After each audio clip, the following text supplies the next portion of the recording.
আসসালামু আলাইকুম, hello everyone, welcome to my new video. আর ভাবলাম যে আজকে সারাদিনে কী করি তোমাদের সাথে কিছুটা শেয়ার করি, যদিও ব্যস্ত থাকার কারণে ওইভাবে কিছুই শেয়ার করা হয়নি। আর প্রথমে বারান্দায় এসে দেখি প্রচণ্ড গরম এবং প্রচণ্ড রোদের তাপ আসতেছিল এবং গাছগুলো একদমই নষ্ট হয়ে যাচ্ছিল, দেখে অনেক মনটা খারাপ লাগছিল। আর আমি সারাদিনই দেখা যায় এত ব্যস্ততার মধ্যে আমার সময় কাটে যে ওইভাবে ভিডিও করাটা আমার জন্য পসিবল না। আর ঘুম থেকে উঠে একটু ফ্রেশ হয়ে বারান্দায় গিয়ে আমি পরোটা ভেজে নিব। তানিশা রেডিমেড পরোটা খাবে আর আমি বাসায় বানানোর পরোটাটা খাবো। আর আজকে একটু রান্না বান্নাও করবো, দ্যাটস ওয়াই ভাবলাম যে তোমাদের সাথে একটু শেয়ার করি। আর আজকে আমি করব, দেখতেই পাচ্ছ, বুঝতে পারছো যে ফ্রাইড রাইস করব আর চিকেন ফ্রাইগুলো আমি আগেই মাখিয়ে রেখেছিলাম, এখন একটু লেবুর রস দিয়ে আমি এটাকে মানে ময়দা দিয়ে ম্যারিনেট করে নিব। আর একটু লেবুর শরবত বানিয়ে নিব, কারণ লেবুর শরবতটা আমরা অনেক বেশি পছন্দ করি। আর তানিশা খুব বেশি খেতে চায় না, ও মালটার জুসটা বেশি পছন্দ করে। আর অভ্রকে যে কোনো জুস দিলেই ও অনেক বেশি পছন্দ করে। আর তোমরাও ট্রাই করবে গরমের মধ্যে বেশি বেশি করে জুস খেতে, কারণ প্রচণ্ড গরম পড়েছে। আর বুয়াও রুটি বানিয়ে নিয়েছিল, তো ওটাও একটু দেখিয়ে দিলাম। আর আমি যে তেমন বাসায় খুব বেশি হেল্প করতে পারি এমনটা না, কারণ আমার সারাদিনই তানিশা অভ্রর পিছনে এতটা সময় যায়, যার কারণে আমি ওইভাবে বাসার কাজে ওরকম সময় দিতে পারি না। আর ফ্রাইড রাইসটার ফুল ভিডিও তোমাদের সাথে আমি শেয়ার করিনি, বিকজ আমি এটার একটা সিঙ্গেল ভিডিও তোমাদের সাথে শেয়ার করব। আর আমি ফ্রাইড রাইসটা যখন রান্না করছিলাম আমি ধাপে ধাপে দিচ্ছিলাম, বিকজ না হলে মিক্স করাটা ভালো হবে না। আর সবসময় ট্রাই করবে আলাদা রাইসটা সিদ্ধ করে করার, তাহলে ফ্রাইড রাইসটা খেতে অনেক বেশি ভালো লাগে এবং বেশ ঝরঝরা হয়। আর ডিমও আমি কিছুটা তুলে রেখে পরে মিক্স করে নিয়েছিলাম। তো দেখতেই পাচ্ছ যে ফ্রাইড রাইসটা কেমন হয়েছিল।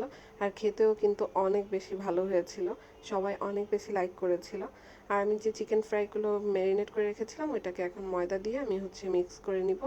আর দেন ভেজে নিব। তো ময়দার মধ্যে আমি দিয়েছিলাম লাল মরিচের গুঁড়ো আর লবণ দিয়ে এটাকে আমি এরকম প্লেটে সাজিয়ে পরে ফ্রোজেন করে ডিপে রেখে দিই, তাহলে দেখা যায় যখন খুশি তখন ভাজা যায়। তো আমি চিকেন ফ্রাইটাও ভেজে নিয়েছি। দেন পরে আর দুপুরের খাওয়াটা দেখানো হয়নি। পরে আমাদের দুপুরে খাওয়া দাওয়া শেষ করে আমি একটু রেস্ট নিয়ে দেন আমি বাইরে চলে যাই, কারণ আমার কিছু কেনাকাটা ছিল।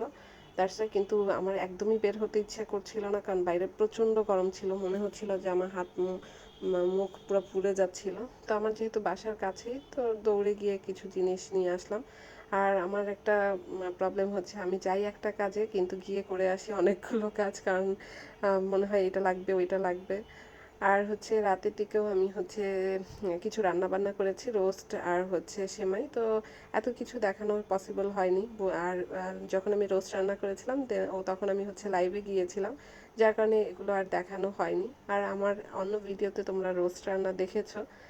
আর সেমাই রান্না করেছিলাম, এটা নিয়েছিলাম বনফুলের যে সেমাইটা, ওইটা মোটামুটি বেশ ভালোই ছিল। সরি, বনফুলের ছিল না, এটা বোম্বের ছিল। এটা একটু দেখতে অন্যরকম, লাচ্চা সেমাই যেরকম দেখতে থাকে ওরকম ছিল না, কিছুটা চিকন চিকন চানাচুরের মতো ছিল। তো এটাকে আমি এখন একটু ভিজিয়ে নিব। আর সবসময় আমি লাচ্চা সেমাইটা রান্না করি যখন, আমি যে দুধের মধ্যে আমি দিয়ে দেই না, দিয়ে কোনো জাল দিই না, জাস্ট একটা বাটিতে সেট করে দুধটাকে হালকা ঠান্ডা করে দেন দেই, তাহলে হয় কি সেমাইটা খেতে একটু শক্ত শক্ত থাকে, খেতে অনেক বেশি ভালো লাগে। আর নয়তোবা যদি আমি সেমাই দুধের মধ্যে দিয়ে জ্বালাই তাহলে এটা গলে যাবে, যার কারণে খেতে কিন্তু একদমই ভালো লাগবে না। আর এরকমভাবে করলে অবশ্যই তোমরা ট্রাই করে দেখবা, অনেক ভালো হয় খেতে, অনেক বেশি মানে গলে যায় না। আমি এইভাবেই করে থাকি। তো আমার সেমাই রান্নাটাও মোটামুটি কমপ্লিট। তো এই তো ছিল আমার সারাদিনের টুকিটাকি কাজ। তো তোমাদের কাছে কেমন লাগলো অবশ্যই কমেন্ট করবে। আর আমার ভিডিও কেমন লাগে সেটাও তোমরা কমেন্ট করে জানাবে। আজকে এই পর্যন্তই, আল্লাহ হাফেজ।